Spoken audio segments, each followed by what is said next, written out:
எல்லாத்துக்கும் வணக்கங்க. நம்ம பார்த்து குண்டால் நேந்திரங்க கிட்டத்தட்ட ஒரு 4100 வாழை இருக்குதுங்க. அதுபோக கதிலி தனியாக இருக்குதுங்க. நம்ம வந்து இந்த குண்டால் நேந்திரம் மட்டும் பார்த்துங்க. அந்த வீடியோ தான் நீங்கள் பார்த்துக்கிறீங்க. விவசாயம் நம்ம யூடியூப் சேனல் பார்த்து கூப்பிட்டுருந்தா அப்படிங்க. எதுக்காக கூப்பிட்டுருந்தா அப்படின்னா, வாழை வந்து 4 to 5 தொடங்கி போகுதுங்க. வளர்ச்சி இல்லைங்க.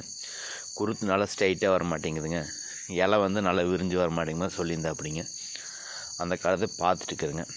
அப்புறம் அதுவும் போக செலவு வந்து ஒருபட செலவு பண்ணுறேங்க. செலவு வந்து அதிகமாக பண்ணுறோம்.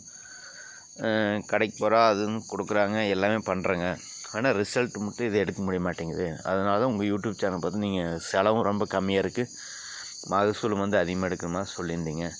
அதனால் இந்த ஃபீல்டு ஃபுல்லாமே நீங்களே பாருங்கள். நான் வந்து அப்பப்போ வெளியில் போயிடுவேங்க. அதனால் எந்தெந்த ஸ்டேஜுக்கு எந்த மாதிரி பண்ணணும், நல்ல ஈல்டு எடுத்து கொடுங்க அப்படின்னு சொல்லியிருந்தேன். அப்படி அந்த காலத்தை நீங்களும் பார்க்குறேன். நம்மளுக்கு இந்த மாதிரி பாதிப்பு மகசூல் அதிகமாக எடுக்கணும், செலவும் கம்மி பண்ணணும்னு நினைக்கிறீங்க, ஸ்க்ரீன் நம்பருக்கு கால் பண்ணுங்கள். நன்றி, வணக்கங்க.